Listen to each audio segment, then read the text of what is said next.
ibimenyetso Yesu yerekanye byo kuza kwiwe biramaze kuboneka mu nzira nyinshi zishoboka. Vitu ambavyo Mungu amevionesha vitakavyotuonesha kuja kwake vimeshatokea.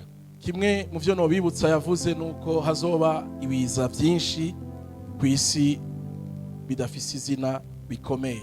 Moja ni kwamba amesema patakuja mambo mengi asiyokuwa na jina ambayo hatutaweza kuyafahamu. Indwara z'urutavanako ni kimwe mu bimenyetso yerekanye yuko bigaragaza canke bisusa ukuza kwiwe. Magonjwa mengi ambayo yatatokea ambayo yataonesha kurudi kwake. Isi irikiragaragaza ko irikirasaza mu kugaragaza yuko ikeneye nayo gucungurwa. Dunia inaonesha kwamba inazeeka na yenyewe inahitaji kuokolewa. Ivyo Yesu yavuze vyose vy'ibihugu bizotera ibindi nta na kimwe tutarabona. Yale ambayo Yesu ameyasema kwamba inchi itaipiga vita inchi nyingine yote yameshatokea. Ivyo Yesu yavuze ko abantu bazokwankana hagati y'umuvyeyi n'umwana, habazobugwanko gusesa amaraso n'ibindi vyinshi yarabivuze turabibona. Yale ambayo Yesu amesema patakuwa kumwanga damu, patakuwa chuki kati ya mzazi na mtoto, yote yanatokea tumeshayashuhudia. Yaravuze ngo ivyo ni mwabibona ntibivuga ngo nzocanza ubwo nyene mugabo bizoba bigere kugaragaza yuko kuza kwanje kuri hafi. Amesema hayo mkiyaona sio ya kwamba nitafika na kuja, ila yatakuwa inaonyesha ya kwamba nakaribia kurudi.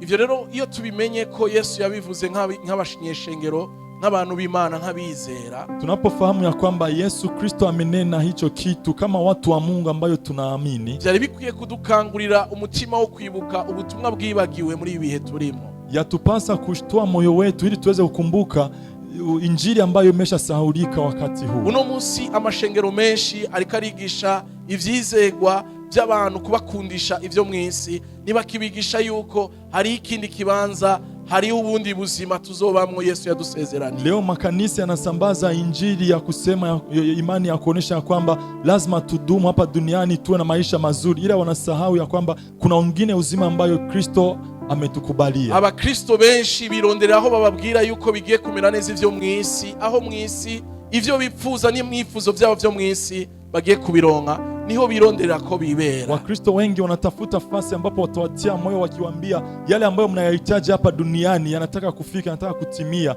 ila wanasahau yengine injili. Ubutumwa bwumvirizwa cyane, ubutumwa bukundwa cyane, injili ambayo inasikilizwa sana, abantu ivyiza. Injili ambayo inasikilizwa sana, ambayo inapendwa sana, ni injili ambayo inafanya watu wanapenda mambo ya dunia. Uno munsi umuntu abwiye abantu ingingo zingahe zo kuba batunzi, nibwo butumwa abantu bumviriza kandi bahurumbira ari benshi. Leo mtu akitaka kusema lazima upitie fasi fulani ili uweze kuwa tajiri, watu wanamfuata sana.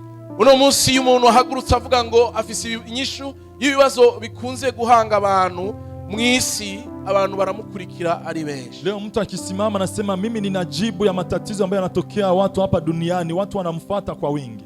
Iyo uri kurinjira bwina abantu bakunda isi gusumba uko bakunda Yesu. Ukijaribu kuingia ndani kabisa utakuta watu wanapenda dunia kuliko gisi wanampenda Yesu. Uno munsi umunoho w'isi utuma abantu batagikunda Kristo naho bavuga mu kanwa kabo ko bakunda Kristo. Tamaa ya mambo ya dunia inafanya watu wasimpende Kristo japokuwa wananena na mdomo yao kwamba wanampenda Kristo. Ndagomba ndabibutse kuno munsi fisakamo numva kandi nkwiye kubabwira kari muri Luka ako Yesu yamarika aratwibutsa ko azoza, niyaza azosanga ukwizera kugihari kuri. Leo ningependa niwaambie kwamba nina wito wa kuambia kwamba kuna neno ambalo Yesu amelisema katika kitabu cha Luka, anasema nikija kwani nitakuta imani bado ingana. Mbega umwami niyaza, umwana w'umuntu niyaza, mbega Kristo niyaza azosanga ukwizera kukiri mwishengero. Hivi kweli Yesu atakaporudi atakuta imani ingani inasimama ndani ya kanisa? Iki ni kibazo ukwiye kwibaza igihe cyose uvyutse mu gitondo na wewe na jewe. Hili ni swali la kupasa ulifikirie wakati wote unapoamka asubuhi. Mbega Yesu naramwizeye nk'umwami n'umukiza w'ubugingo bwanjye. Hivi Kristo nimemkubali awe mfalme na mwokozi wa maisha yangu? Mbega kwizera kwanje kuri muri Kristo wenyene? Hivi imani yangu iko ndani ya Kristo pekee yake? Hamwe yoza yosanga uko kwizera kugihagaze neza muri jewe. Hivi akirudi atakuta hiyo imani bado inasimama ndani mwangu. Tubisome Yesu igihe abivuga muri Luka 18:8. Wakati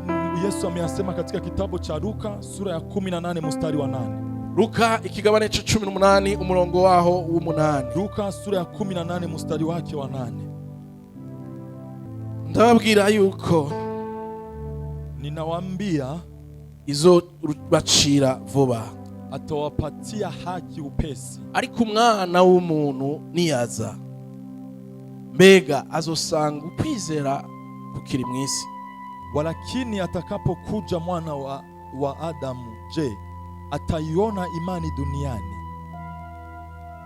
Kanivuganire n'abantu muri ngaha, simvugana n'abari mu isi. Acha niongee na watu ambao mko hapa, nisiongee na watu wako hapo nje. Icatumye mwese muza ngaha nuko muziko ngaha ari mu rusengero rw'abizera Kristo. Kilichowafanya mje hapa ni kwa sababu mnaamini ya kwamba hili ni kanisa la watu ambao wanamwamini Kristo. Igituma mwese muriko muranyumviriza nuko muziko ngiye kuvuga ubutumwa bwa Kristo. Sababu nyinyi wote mnanisikiliza ni kwamba nakwenda kuisema injili ya Kristo. Ndagomba ndababwire ngo iki kibazo ni kibazwa bari hanze, kibazwa abariko barakurikira Yesu n'abamwizera. Ningependa niwaambie hili swali silo la watu wa nje, ila ni la watu ambao wanamfuata Kristo na wanayomwamini. Uno munsi ikino kibazo kitugarukako twese. Leo hili swali linatulidilia sote. Iyi ndirimbo duhejeje kuvuga ivuga ngo nimba uhoraho ari we buhungiro bwawe, ari we mahoro yawe, ari we vyizigiro vyawe. Hii nyimbo ambayo tumesikiliza ambayo inasema kama Kristo kweli ni kimbilio lako, ni tumaini lako, kweli umechagua vizuri. Namba wahisemo Kristo ngo akubere vyose mu buzima bwawe, wahisemo neza. Kama umeamua Kristo ndo awe yote ndani ya maisha yako, kweli umeamua. Ndagomba kubaremesha kandi ababwira inkuru nziza nuko abahisemo Kristo nibo bahisemo neza. Ningependa niwatie moyo na nikiwaambia habari njema ya kwamba wale ambao wamemchagua Kristo wamechagua vizuri. Namba waramuhisemo ngo akubera Imana, wahisemo neza. Kama umemchagua Kristo awe Mungu wako, umechagua vizuri. Namba wahisemo Kristo ngo akubera umukiza, wahisemo neza. Kama umechagua Kristo awe Mwokozi wako, umechagua vizuri. Namba uno munsi Kristo ari wayobora inzira zawe, wahisemo neza. Kama Kristo ndo anaonesha njia zako lazima uzipitie, ariko ikibazo kigaruka uno munsi kivuga ngo wewe wahisemo Yesu, hamwe Yesu yoza yosanga ukwizera ko kiri muri wewe. Swali ambalo linarudi leo linasema hivi, wewe umemchagua Kristo, akirudi atakuta imani ya ukweli iko ndani yako. Bega hamwe Yesu yoza uno mwanya wicaye ngaha, urumva wemeza n'umutima wawe yuko yosanga ukwizera kwa gukihagaze neza. Hivi Kristo akija muda huu ambao unakaa hapa, atakuta kweli imani yako ingali inasimama vizuri. Biravuga ngo azoza vuba kandi nta muntu numwe azi igihe azozira. Biblia inasema hatakuja upesi na hakuna mtu wote anayefahamu siku gani. Harukuza kwiwe kuri general aho azoza aje kwimika ingoma yiwe nshasha. Kuna kuja kwake ambao atakuja na kuja kwa mfalme na ufalme wake upya. Uko twese turakurindira, ishengero ryose rirarindira, isi yose irabirindira. Sisi sote tunasubiri muda huyo, na kanisa hata dunia inasubiri. N'abapfuye bararindira uwo munsi, na wafu wanasubiri huo muda aho ivyiwe bizoja habona, twese tugahindurirwa ubuzima, tukabaho ubuzima yake atakuwa hadharani, na sisi sote maisha yetu yabadilika. Muga hari ukundi kuza Yesu yama rikarazana mu buzima bw'abantu bari ngaha kwisi. Ila kuna kungine kuja kwake ambayo Kristo anauleta kwa watu wake ambao wako hapa duniani. Hari ukuza Yesu agira mu gihe cyose yaguhaye iminsi yo kuba ngaha kwisi, akubwira ngo wavutse itariki uzopfa itariki. Piko kuja kwake kungine ambako anakuambia wewe mtu ambao uko hapa duniani umezaliwa tarehe fulani na utafariki tarehe fulani. Muga hari nukundi kuza Yesu aza mu buzima bwacu bwa misi yose atubaza yuko vy'ukuri ari we buhungiro bwacu, ari we vyizigiro vyacu, ari we mana yacu, atakindi twibandika. Ila kuna wengine ujio wake ambayo kila wakati anatuliza kwamba yeye ndiyo tumaini letu, hakuna kingine ambacho tunakitumainia. Iyo tuvyutse hariho akamo Yesu abaza, mbega ni jewe vyizigiro vyawe, mbega ni jewe vyawe vyose, ni jewe soko y'ubuzima bwawe bwose. Kila wakati tunapoamka Kristo analeta huyu wito wa kutuliza ya kwamba yeye ndiyo kimbilio letu, yeye ndiyo matumaini yetu. Imbere y'ivyo isi itanga, imbere y'ivyo isi ivuga, imbere y'ivyo uhura navyo, Yesu aguma abaza akakamo, akubaza iri jambo, ikibazo kimwe kigaruka, ni jewe mana yawe, ni jewe vyizigiro vyawe, ukwizera kwawe kuracari muri jewe gusa. Muda wowote Kristo anauliza maisha yako, hivi kweli asubuhi hii bado unaamini ya kwamba mimi ndiyo Mungu wako, mimi ndiyo Mwokozi wako, mimi ndiyo tumaini lako kuliko mambo yengine ya dunia unayoyaona? Hari kindi ngomba ndabibutse bene data, aha mwisi turi ingenzi, tuzova muri iyi. Kuna kingine ningependa niwakumbushe ndugu zangu, hapa duniani sisi ni wasafiri, tutatoka ndani ya hii dunia. Ivyo turondera vyose tubirondere twitegure yuko hari umunsi Yesu azoza tubwire ngo fini termine, ingo tugende. Yale yote tunayoyafanya au kazi yote tunayoifanya, tukumbuke pako siku Kristo atakuja na kutambia yamekwisha. Mbega umwana w'umuntu niyaza, mbega Kristo niyaza, azosanga ukwizera kwawe atakindi kuvanzemwo, ari ukwizera guhagaze muri we wenyene gusa. Hivi kweli Kristo atakaporudi atakuta imani yako bado inasimama, haichanganyiki na kingine kitu chochote. Mugabo ikibabaje no munsi, abakristo buno munsi ico kibazo turacirengagiza. Kinachoumiza siku ya leo wa Kristo, hilo swali tunalikata, tunalikamata. Ikigaragaza ko tucirengagiza ubuzima tubayemo n'ubuzima bwacu butandukanye n'ubw'Imana yaduhamagariye. Kinachoonesha kwamba hatukamati hilo swali kama ni la muhimu, ni ya kwamba maisha yetu tunayakimbilia imbere sana. y'ibibazo, iyo twahuye n'ibibazo turafise aho duhungira hatandukanye no guhungira muri Yesu nk'inyishu y'ibibazo vyacu. Mbele ya matatizo kuna nafasi nyingine ambapo tunapakimbilia kuliko kukimbilia Kristo kama jibu la iyo matatizo ubuzima yetu. bwanse turafise aho turondera ivyacu kugira ngo bigende neza hatandukanye no kumwikoreza imitwaro yacu ngo acike inyishu y'ibibazo vyacu. Wakati tunapokuwa na matatizo kuna nafasi nyingine ambapo tunapakimbilia kuliko kumutwisha Yesu Kristo yale matatizo. Hariho vyinshi dukora bigaragaza yuko akakamo ka Yesu tukirengagiza. Kuna mambo ambayo yanaonyesha kwamba huyu wito wa Kristo hatufahamu vizuri. Iyo uko tubayeho, uko tuvuga, uburyo twifata birashobora kwishura iki kibazo by'ukuri yuko kwizera kugihari canke kutagihari. Mwenendo wetu unaweza kaonesha kweli ya kwamba huyu wito ungali ndani yetu au tayari umeshapotea. Ninaco gituma tudakwiye kwirengagiza kwibaza iki kibazo uko bukeye uko bwije. Ndio maana yatupasa tufikirie vizuri hili swali. Nagomba dufashanye rero twigire hamwe ibintu nyamukuru vyodufasha kuguma twiteze tukiri mu kwizera guhagaze neza. Ningependa tusaidiane mambo machache ambayo yataweza kutusaidia kusimama tukisubiri. Nizihe manuro bibiri twereka yuko dukwiye kwishura ico kibazo mu buryo bwo kugaragaza yuko kwizera kwacu kiri muri Kristo. Ni ushauri gani ambayo Biblia inatuonesha yatupasa tutembelee ili tuonesha kweli tunasimamia hii imani? Ni gute twishura iki kibazo kivuga ngo umwami niyaza azosanga ukwizera kukiri mu bamwizera? Ni gisi gani tunajibu hili swali wakati Biblia inasema hivi kweli Kristo atakaporudi atakuta imani bado ingali kwa watu wake? Ni biki bidufasha kwishura iki kibazo mu buzima bwacu turi ngaha nk'abakristo? Ni vitu gani ambavyo vinatusaidia kujibu hili swali kama Wakristo? Ikintu ca mbere cyo gufasha kugira ngo wishure neza canke wifate neza mu buryo bwo kuzigama kwizera kwacu. Kitu cha kwanza ambacho kinaweza kutusaidia kulinda hii imani yetu, kubera ko iki kibazo kitubwira ngo mwiyubare murabe neza uko mubayeho yuko mukigendera agakiza mwaronse. Hili swali ambalo linatuambia kwamba muwe waangalifu, mjitizame mwenendo wenu wa kwamba bado mnatembelea wokovu wenu. Hariho indirimbo nkunda twakuze turi twumva tugikizwa. Kuna nyimbo ambayo naipenda tumekoma tunaisikia wakati tulipookoka.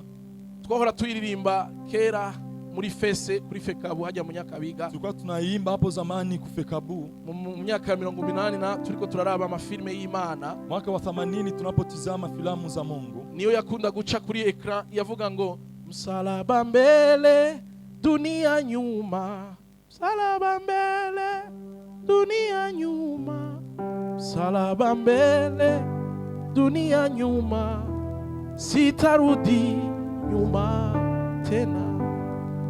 Natoranije kuwa Yesu, natoranije kuwa Yesu, natoranije kuwa Yesu, sinshobora kumuva.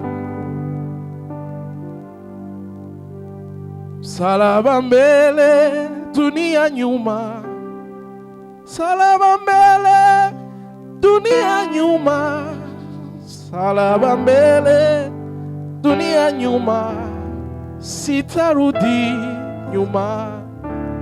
Kintu ca mbere, kitu cha kwanza kijanye n'iyi ndirimbo kinaendana na hii nyimbo. Abishura ikibazo kivuga ko Yesu niyaza azosanga ukwizera kwabo gihagaze. Wanalojibu hili swali kwamba siku Kristo atakaporudi atakuta imani yao inasimama. N'abantu bahisemwo ni wale ambao wameamua gufata amavalere y'inosi canke ivyo isi y'agaciro bakabishira inyuma, ariko ivyo umusaraba bakabishira imbere. Kukamata ya dunia wanayaweka nyuma, kisha ya msalaba wanayaweka mbele. Uno musi utaragera ahantu ushobora kuguvangura ivy'isi, ivyo iha agaciro nk'isi n'ivyo ubwami bw'Imana buha agaciro canke umusaraba buha agaciro, biracakugoye kwishura iki kibazo. Umwana w'umuntu niyaza azosanga ukwizera muri wewe. Leo kama huwezi kuchanganua uweke pembeni misingi ya dunia na yale ambayo msalaba inaonesha kama ni misingi, itakuwa vigumu kujibu. Isi irafise ivyo iha agaciro mu buzima bwayo nk'isi. Kuna yale ambayo dunia inayaona ni ya maana kama dunia. Mbega uno munsi uramaze kugera ahantu ushobora kubidiferencia ukavuga ngo iyi ni isi ivuguku ariko ijuru rivuguku cyangwa ubutumwa bwiza buvuguku. Hivi umefika mahali ambapo unaweza ukatofautisha, unasema hii ni dunia ambayo unasema hivi, lakini na Mungu anasema hivi. Namwe mwibuka yuko ivyo isi igomba biratandukanye n'ivy'Imana igomba. Kila wakati mwe mnakumbuka kwamba yale ambayo dunia inayahitaji ni tofauti na yale ambayo Mungu anayahitaji. Hagira udusomera muri Yohana wa mbere 2 umurongo wa 15 na Matayo 6:33. Nimugakunde isi canke biri mu isi. Umuntu niyakunda isi, ugukunda data wa twese ni kuzoba kuri muri we. Matayo 6:33.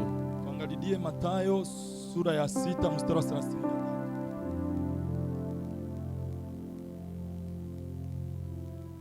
Ari amajambo abiri yodufasha kwishura ikibazo ngo mbega umwana w'umuntu niyaza, Kristo niyaza, azusanga tugifise ukwizera guhagaze neza. Haya maneno mawili yanaweza kutusaidia kujibu hili swali, hivi kweli Kristo atakaporudi atakuta imani bado inasimama? Niyo adufasha gushira imbere umusaraba hama inyuma twashira isi. Ndivyo anatusaidia kuweka mbele msalaba kisha dunia tunaiweka nyuma. Gukunda no kurondera, kupenda na kutafuta.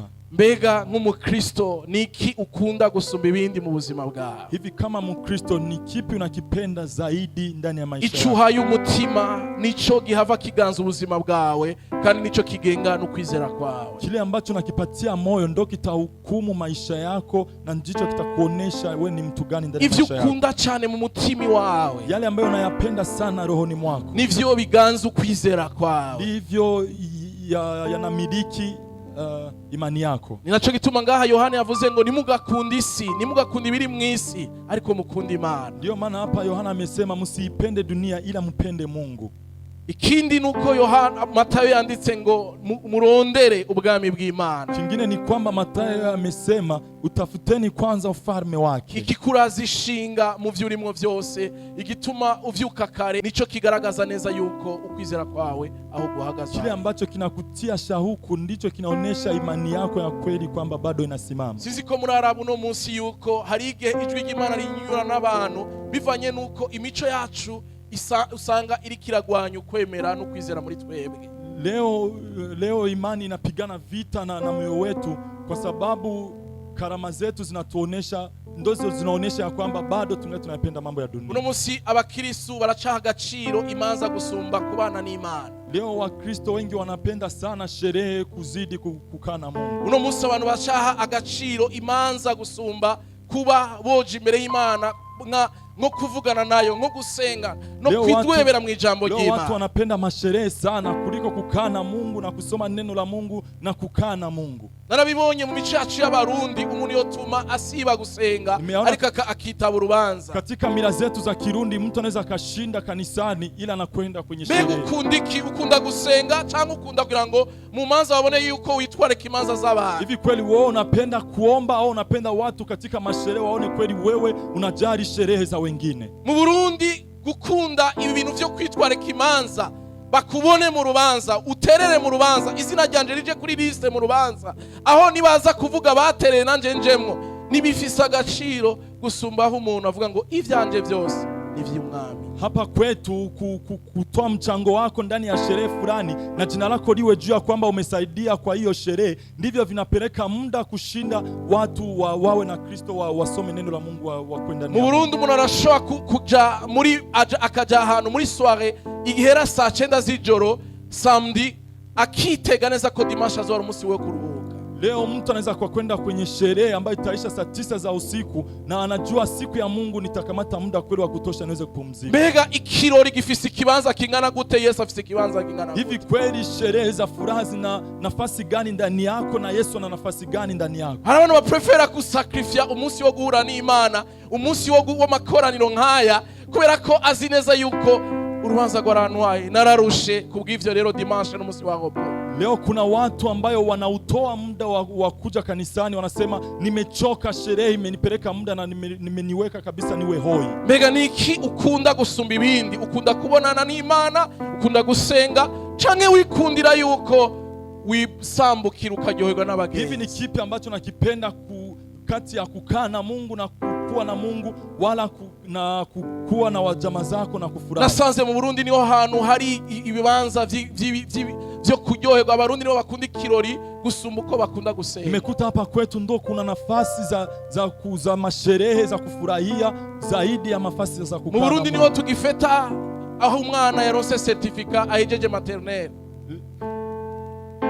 Hapa kwetu nchini ndipo tunasherekea mtoto ambaye anamaliza masomo madogo. aho rero sinavuze abaheje primaire abari urubanza rukomeye. Leo sisemi wale ambao wamemaliza primary school, inakuwa ni sherehe kabisa.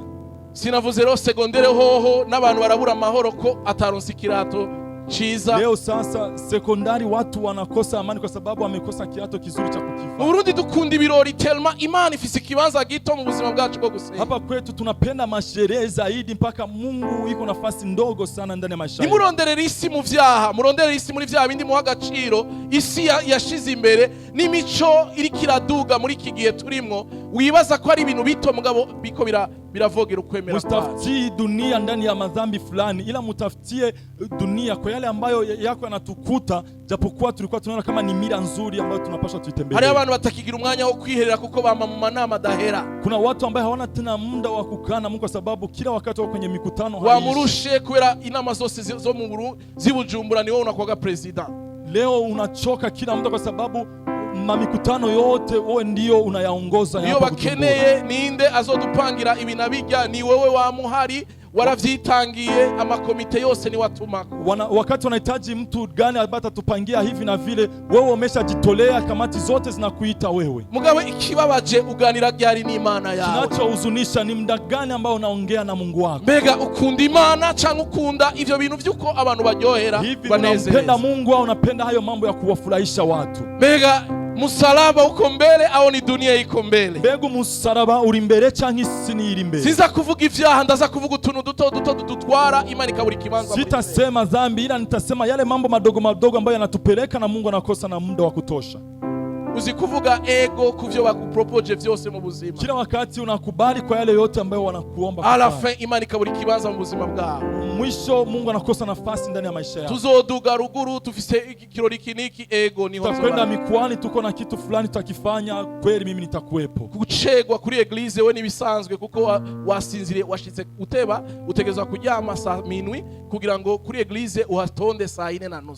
Kuchelewa kanisani kwako ni kawaida kwa sababu umerudi nyumbani unakawa umelala usiku, ila umechelewa kuja kanisani. Salaba mbele dunia yende nyuma. Umusaraba tushira imbere isi iji nyuma. Ndakubwire bene data, nta muntu numwe yigeze aryohera abantu kwisi bose ngo abaryohere ku rugezo bamushaka. Nikwambie ndugu yangu, hakuna mtu aliyeridhisha watu hapa duniani kufika ku kiwango ambacho anakihitaji. Naho uzobakorera ibirenzi ivyo biteze kubakorera, bazokwama bagukritika, bazokwama babona ico utabakorera. Hata ufanye zaidi ya yale ambayo walikuwa wanategemea kwako, kila wakati wataona ya kwamba bado hujawafanyia kizuri. Ariko ndakwibutsa iciza cyose ukorera mu bwami bw'Imana, Bibiliya ivuga ngo nikibora nicigera gihera, uzogisanga no mwijuru gihembegwe. Biblia inasema kwamba kile kizuri chote ambacho nakifanya ndani ya nyumba ya Bwana hakiishi, hakiozi, utakikuta mbinguni na utapewa taji. Niki urondera, niki ukunda, ico urondera kandi ukunda. Ni kitu gani ambacho nakipenda, ni kitu gani ambacho nakitafuta? Nicho kigaragaza ukwizera kwawe aho guhagaze. Nicho kinaonesha imani yako ni wapi inasimama. Ndabasabe dukosore ibitwaro mitima yacu. Niwaombe tukosoe kile kitu ambacho kinapeleka mioyo yetu. Lafa pastor naravuze ngaha ko mukwiye kugira sport, ari nigena sport ibangamira no kwemera kwacu. Siku zilizopita nimesema lazima mfanye mazoezi, ila kuna na wakati na mazoezi yanapiga vita imani yetu. Harige nuwo mugenzi witwa ko nakijijwe abangamira ukwizera kwawe. Kuna wakati hata rafiki yako ambaye unamuona kweli ni Mkristo anapiga vita imani yako.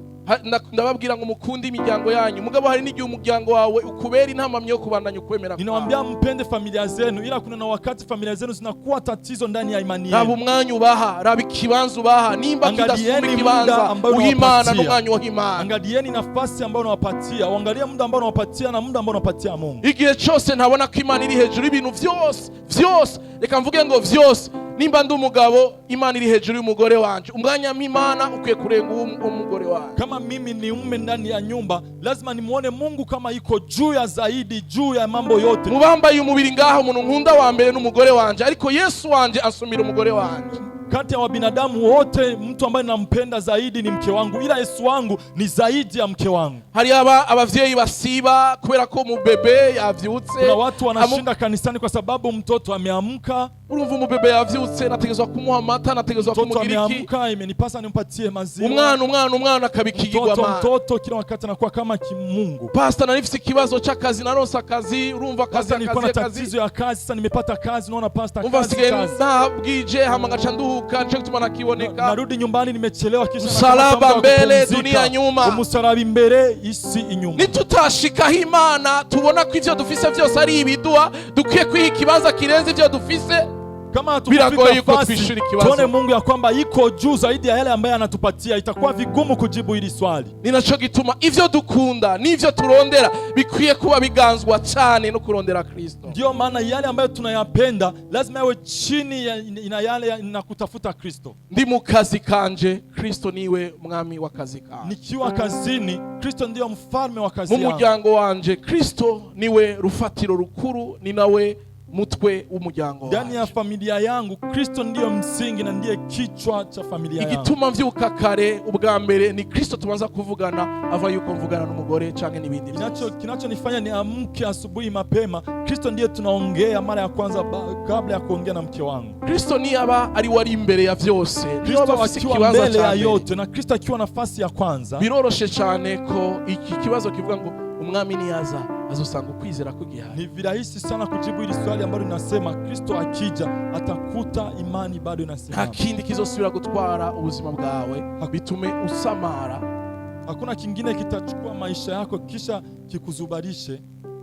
Icya kabiri bene data dukwiye kwitwararika n'impanuro idufasha kwishura neza iki kibazo cha Yesu.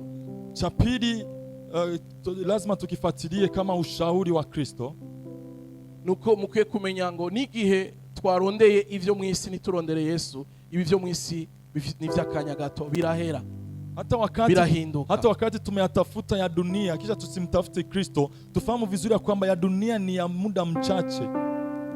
Kristo akwiye kuba ari we dushira imbere, dukunda, twitwararika, lazima Kristo twigabira, twihebera mu buzima bwacu. Lazima Kristo awe mbele, tumpende na tujimpatie, kuko ivyo duha umwanya munini vyose ni vy'akanya gato, kwa sababu yale yote tunayapatia muda mrefu ni ya muda mchache, kandi birahinduka, tena yanabadilika, kandi birahera, tena yanakwisha. Ndabasubire mu bene data, nirudilie ndugu zangu, simvuga ko ivyo isi turondera mu isi ari bibi. Sisemi ya kwamba yale ambayo tunayatafuta hapa duniani ni ivyo turondera vyose mu nzira nziza canke mbi birahera. Yale yote ambayo tunatafuta kwa njia nzuri au mbaya yote yanakwisha. Ngaha mu isi ivyo tubona twarondeye twacumukuye ngaha ku isi birahera. Yale ambayo tunayapata tumeshatoka jasho yote yanakwisha. Vyose birahinduka, vyote vinageuka, vyose nibigira igihe cibihe vyose, vyote havidumu milele, bifise igihe vyagenewe cyo guhera. Kuna muda wake ambavyo vitaisha. Wanananga uturorero, nakuona pana mifano. Imuzu wambara ukifise imyaka 5 sizo kishambara, nguo ambayo ulikuwa unaivaa wakati ulikuwa na umri wa miaka 5, mugabo uyambaye mbona kabebe kacu yo tukamba ari imuzu iyo kayambaye kadashana kuyambura kona yiryamana. Leo unatazama mtoto wetu mdogo, kuna nguo akiivaa hataki hata kuivua, anahitaji hata alale nayo. Mugabo ndazi neza ko niyashikana imyaka 10 iyo muzu nazo bakikeneye. Yeye nafahamu vizuri wakati atatimiza miaka 10 hiyo nguo hatahitaji tena. Nico kimwe nawe na jewe, ni mamoja na wewe na mimi. Ivyo turondera hezi miaka 10 tumaze kubironka, iyindi miaka 10 nizoba tukibishaka. Yale yote tunayatafuta baada ya miaka 10, miaka 10 itakapopita tutakuwa tena hatuna hamu nayo. Ni mwari bwabone ngo ko ngaha ku isi hamjagundua kwamba hapa duniani uko twita ko twagiye turahezagirwa, jinsi tunabarikiwa mwisi uhezagiwe, duniani unapobarikiwa wisabira nk'ubu tuvuge tuti nk'aba twebwe tugipanga. Iseme kwa mfano sisi ambazo bado ni wapangaji, uravuga uti Imana umhezagiye inzu basi naho yo bari mu Nyabugete no gushimira. Tunasema Mungu basi ukinibariki hata kanyumba huko Nyabugete kweli nitakushukuru. Iyo umaze kuironka, wakati unapoipata kuduga umva ko amahera ariko arakudigadiga abaye menshi, jinsi unapanda unaona pesa zinakutekenya, usigara ubona agaciro kijya Nyabugete wasengera amajoro canke wumva ko wahamiye ukabona siyo tena nivo yako. Unaona kwamba ile nyumba ambayo bado ulikuwa unaitafuta sana, unaona kweli sio kipimo chako. Timana hamwe umezagira basi nanje ngaje mu bandi nkaronka urupangu basi nikiriri ubugize neza. Unasema Mungu ukinibariki na mimi nakwenda pamoja na wengine kama kiriri, utakuwa unanifanyia vizuri. Sasa na haya ambayo hata ukiipata, sinzi ko muraganira n'abantu bafise amahera canke mwumvise inkuru zabo. sijua kwamba umeshazungumza na watu ambao wana Arasubira pesa. kandi akamwereka yuko kiriri itakimukwije Pesa idakwiye. zinamuonesha kwamba kiriri hapamtoshi tena.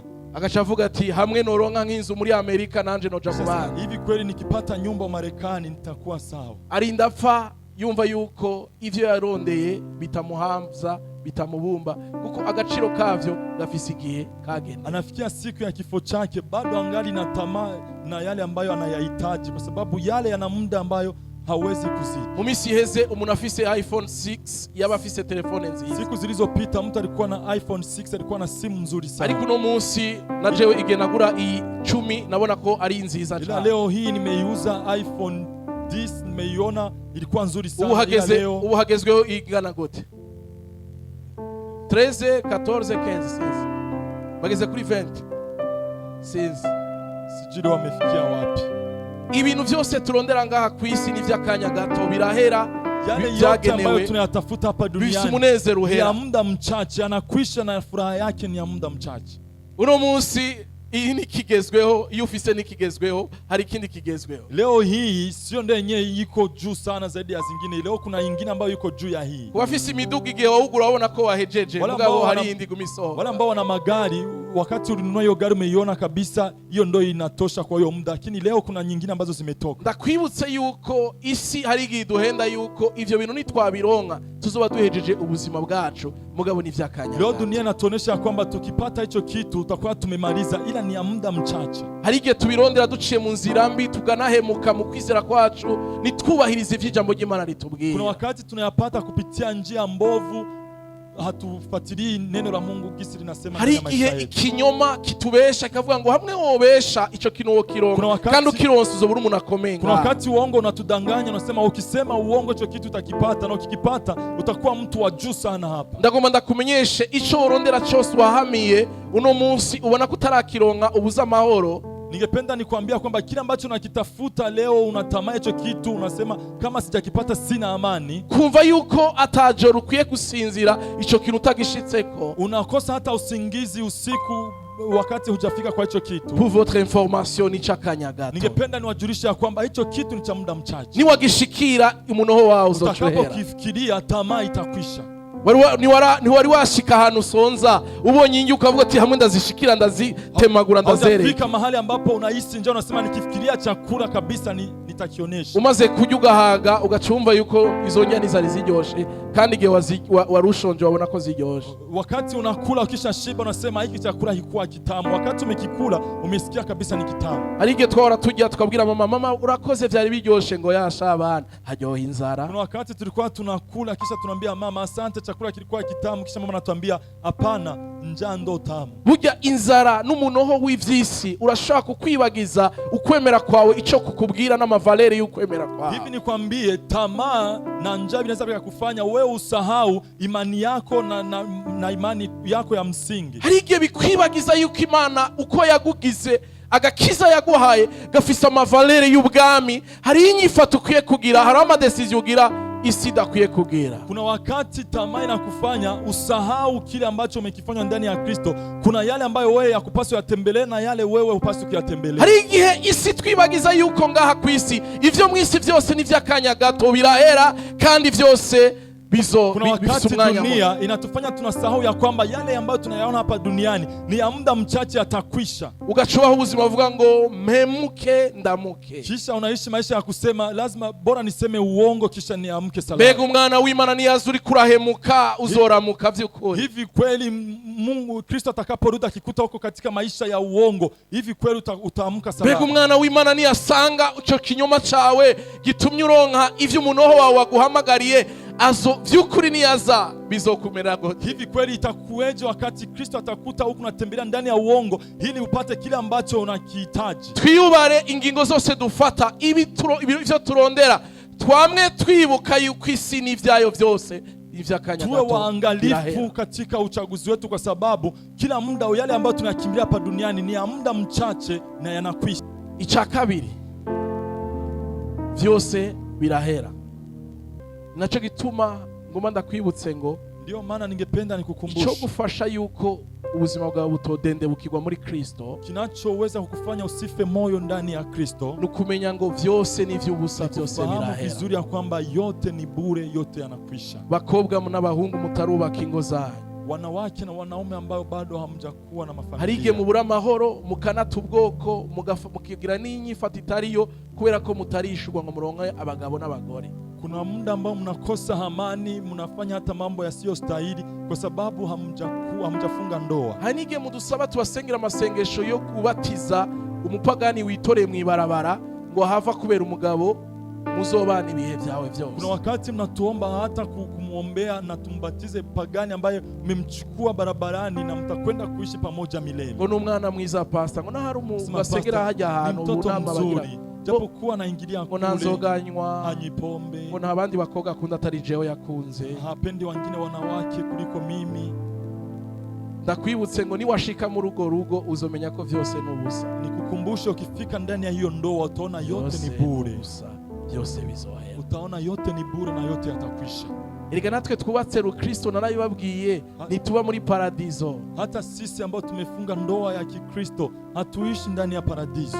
Ndiye mable w'umuntu afise ubumuntu muri we, amakosa muri we, amanyanga muri we, ku buryo hari igihe tunyinyurana n'uwo twubakanye malgré yuko dukundana. Mimi ni Aimable, ni binadamu, nina matatizo yangu kibinafsi na yengine mambo tofauti, japokuwa natufanya tunagombana na mke wangu, japokuwa tunapendana.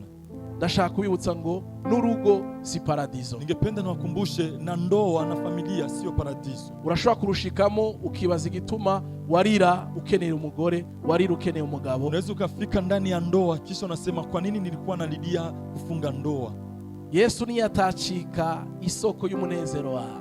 Kama Kristo akuwa chimbuko la furaha yako, Yesu niyatachika amahoro yawe yonyene atakindi kiguha amahoro. Kama Kristo hakuwa amani yako kisha pasiwe kingine kitu cha kukupa amani, tu seras déçu, utajutia.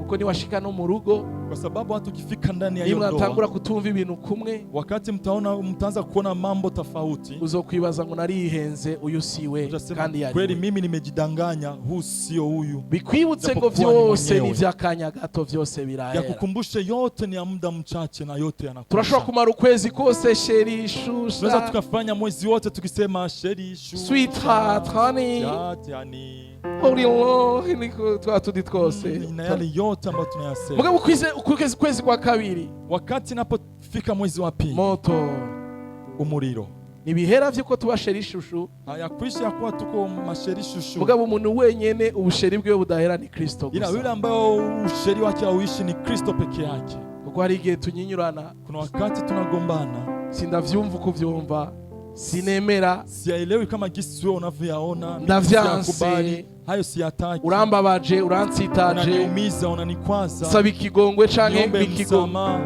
Ivyo bihe biba mu rugo, hayo yote yanatokea na pastor wanyu abibamwe, hata mchungaji wenu anapitia muda huyo. Obidahera ni Yesu wenyene, ule ambayo hayaishi ni Kristo peke yake. Yesu niyatachika we vyose ni soko ya vyose, tu seras déçu. Kama Yesu hakuwa yote ndani ya yote, utajutia. Haleluya, amen, haleluya, amen. Vyose birahera, yote yanakwisha, vyose ni vyusa, yote ni bure. Amahera arahera, niko abarundi bayise, pesa zinakwisha. Uno musi abo twakuze twumva ngo nabatunzi ntibakitunze. Leo wale watu ambao tumekoma tukiwasikia ni matajiri, leo sio matajiri tena. Hari abantu ubwenge barondeye ko aribwo buzobatunga mu mashuri na hehe, uno musi bwatumye basara, byose birahera. Wale ambao wamefuatilia sana elimu, walikuwa wanajua elimu ndio itawasaidia ndani ya maisha yao, leo wamekuwa wapungufu wa akili. Niwibaza ko niwinjira muri politike ni ubuzima buzogenda neza, leo kifikiria kwamba ukiingia ndani ya siasa ndio mambo yatakuwa vizuri, ndakubwire ngo nahone birahera, na hayo nikwambia yanakwisha. Abari bakomeye muri politike mu myaka yahera sibo tugifite. Wale ambao walikuwa na nguvu ndani ya siasa siku zilizopita, leo sio ndio wako tunawaona.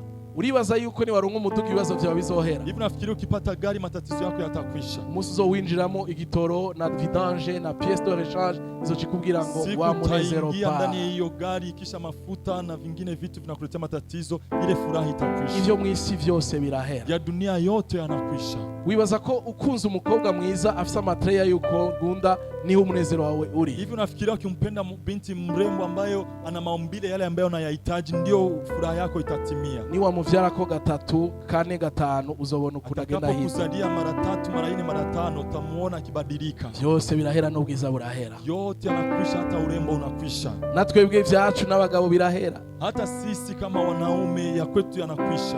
Twafianshije dufise amalinya ariko ubu dusigaye dufise urujwa.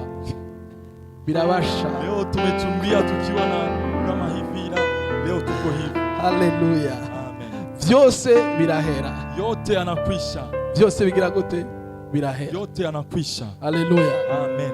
Yesu wenyene niwe Alfa na Omega. Yesu pekee ndiye Alfa na Omega. Yesu wenyene niwe vyizigiro birama. Yesu pekee ndiyo tumaini linalodumu. Yesu wenyene niwe mahoro ashitse atigera hungabana. Yesu pekee ndiyo amani inayokuwa ya ukweli. Yesu wenyene niwe butunzi turonka nidusubire gukena uko. Yesu pekee ndiyo utajiri ambao tunaupata hatuwe tena maskini. Niwibaze ko ibibazo vyawe bizomagwa n'amahera n'ubutunzi bwo kwamba tatizo zako zitakwisha ukipata pesa. Ivyo wahamiye, hayo yote ambayo unayakimbilia, hari igihe no kubirya utobirya. Inaweza ikatokea hata kuyala usiyaje. Ndabifurize umwami niyaza, niwatakie wakati mfalme atakapokuja azosange ko atakindi mwamubangikanije atari wenyene gusa, akute amwambatanisha na kingine chochote ila ni peke yake. Nimukundisi kuko ivyayo birahera. Msipende dunia kwa sababu ya dunia yanakwisha. Ica gatatu ni impanuro. Na cha tatu,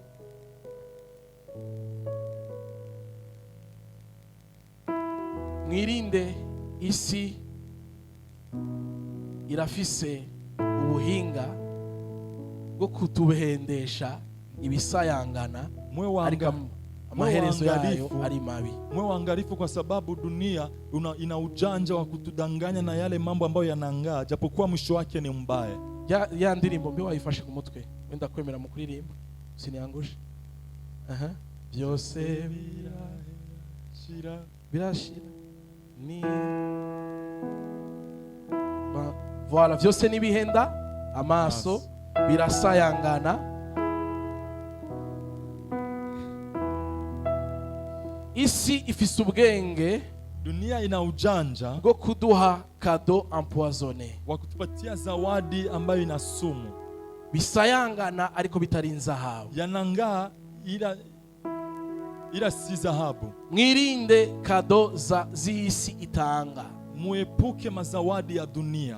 Ndabona afise abigeme n'abamama n'igitsina gore ngaha muri ngaha. Naona kuna wamama, kuna mabinti ambao mko hapa. Reka nivugire n'abakobwa muri ngaha. Acha niongee na mabinti.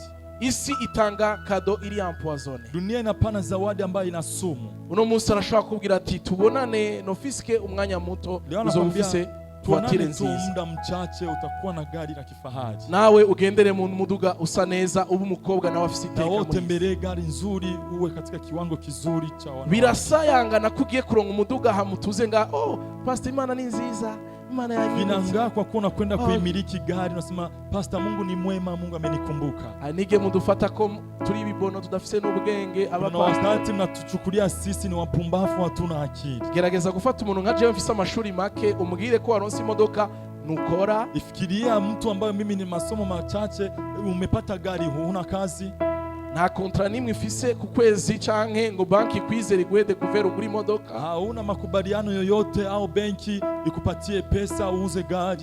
Babako tunamuyona, mamako tunamuyua, nibatengomani kama mie. Papa wetu turamuzi, mama wetu turamuzi, bose barakenye nka jewe. Niyo modoka yavuye vyose. Kweli hiyo gari imetokea wapi?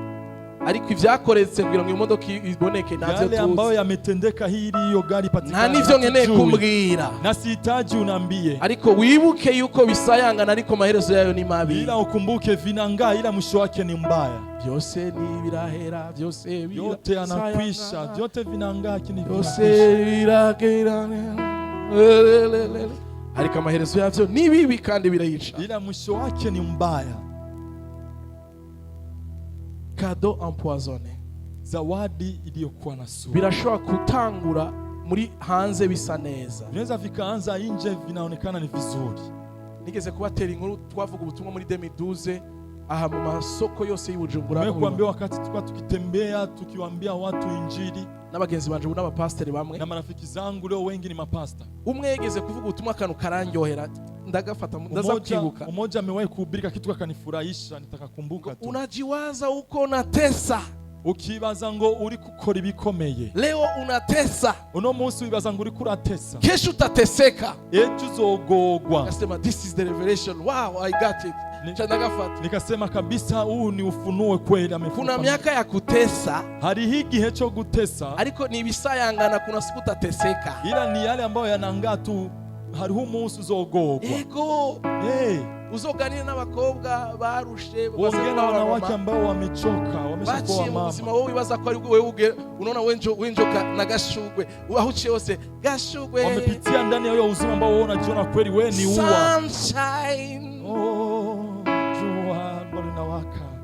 Malaika, malaika wangu, kwenye unapita hose ngo yo goga mata, wewe kweli unakuwa maziwa, hana defo, hana nini, na kanu nakamwe ntagasembwa kari kuri wewe. Liza benye barikoga bana defo, hana nini, baza abantu bari bahagaze neza, batari bafite kibazo na kimwe, bari bameze nka poto ya Regideso, kama mti wa Regideso. Haikuno musi, ila leo yose birahera, yote yanakwisha, yose birahera, yote vinakwisha.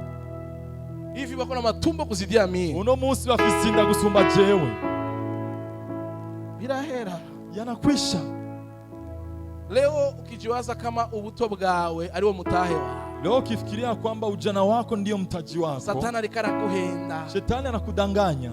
kuna siku utanene, hariho umunsi uzovyibuha, kandi ukavyibuha uwo muntu yagukunze uvyibushuko kare wa muchako nk'imbwa, tena unanenepa kama ule mtu ambaye alikupenda. Ukinenepa ulikuwa unampita yeko kama umbwa. Please tekana muri Yesu honyene, tuyo hariho manda idahera, ndo kuna kibali kisichokwisha.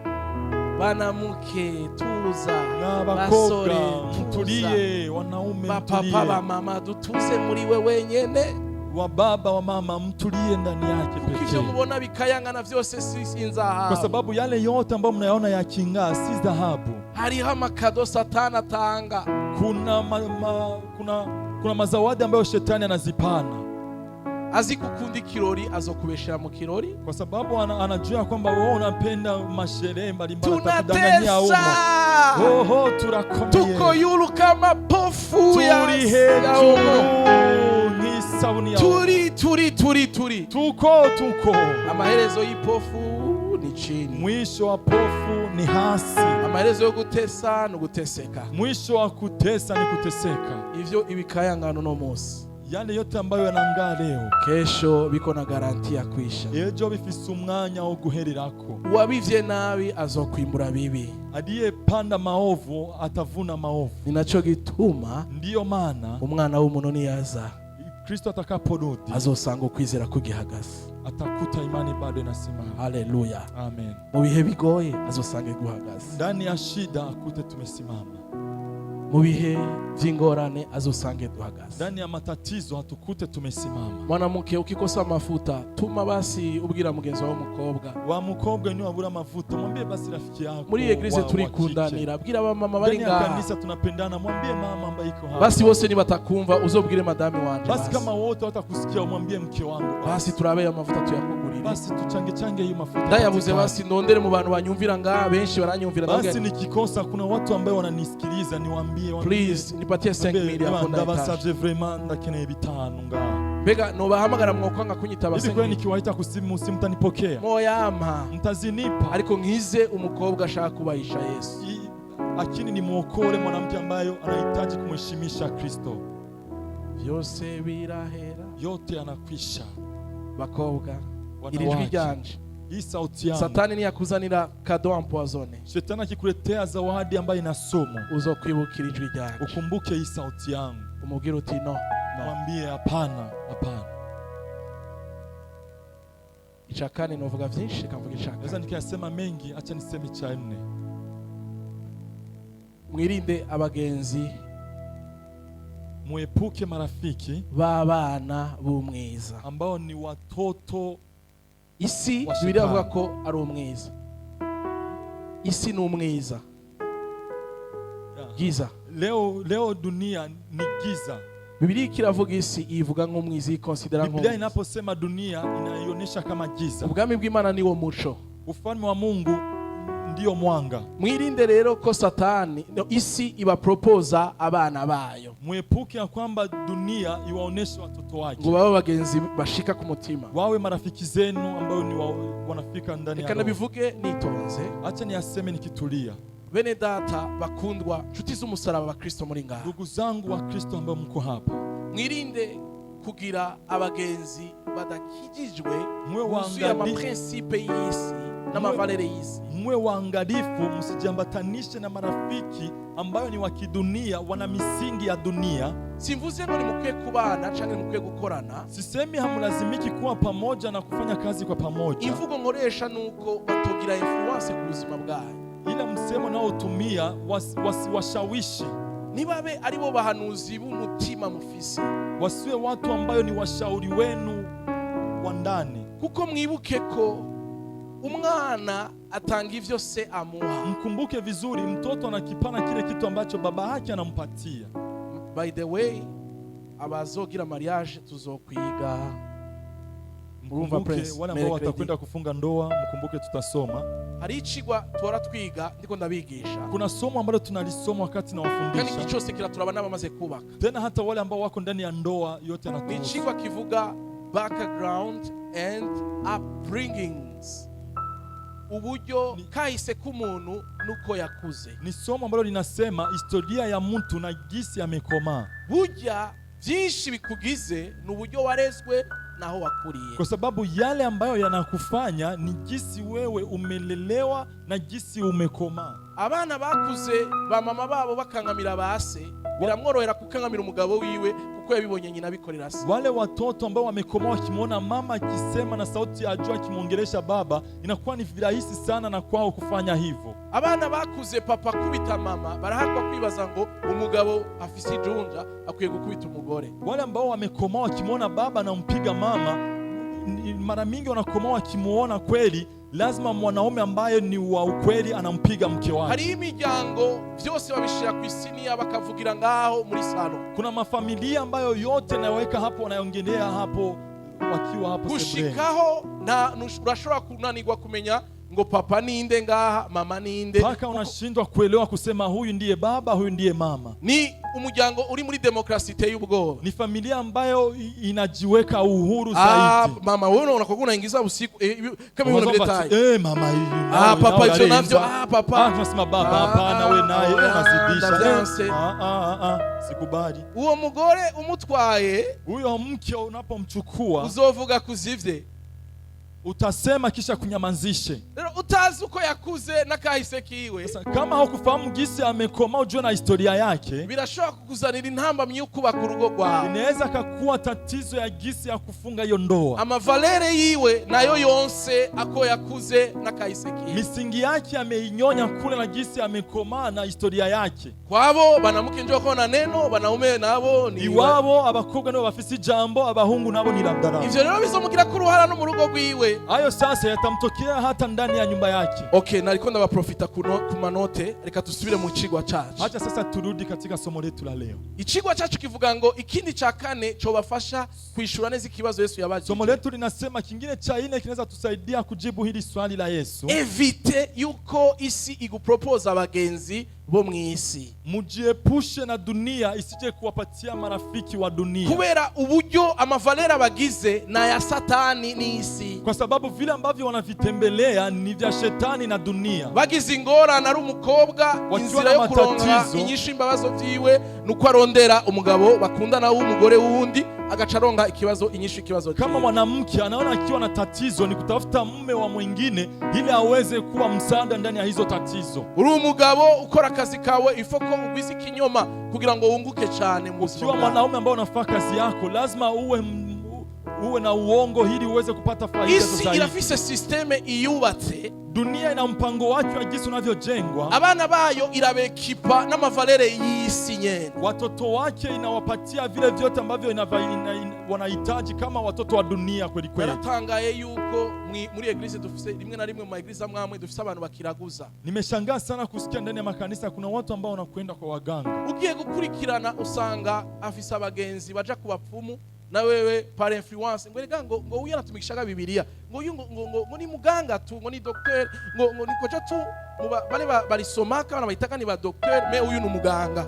Ukifuatilia vizuri utakuta hao watu wanawapeleka fasi ambao wanasema ule mtu iko hivi na hivi kwa sababu yeye anatumia tu Biblia, ule tu ni polepole, sio sawa. Ni wagendana n'abapagani bazokwinfluence mu mavalere n'amaprincipe y'isi y'ibyaha. Ukitembea na mapagani watakukogotea katika ile misingi ya dhambi na ya misingi ya dunia ya dhambi. Korana nabo uko makini, uzi neza ko uri atandukanye nuko bari. Fanya kazi nao ukiwa mwangalifu kwa sababu wewe ni tofauti nao. Girameze mvuga iki kintu bene dada. Napenda nimalizie nikisema hiki kitu. Mwari muzi yuko amadini amwamwe atemera Ukristo. Hivi mnafahamu vizuri ya kwamba madini ambayo hayakubali Ukristo, arazi neza yuko umuntu wabo agiye mu Bukristo acitse umwansi wabo. Yanafahamu vizuri ya kwamba mtu wao akiingia ndani ya Ukristo anakuwa ni adui. Bamwe barabaca mu miryango. Wengi wanawafukuza hata ndani ya mafamilia. Baravuga ngo abanacho dupfana wagiye muri abo bansi bacu shaki. Wanasema huyu sio tena ndugu yetu, umekwenda kwa adui zetu kitafuta nini? Hari n'abarondegwa kwicwa. Kuna hata wale ambao wanawatafuta wawaue. Malheureusement,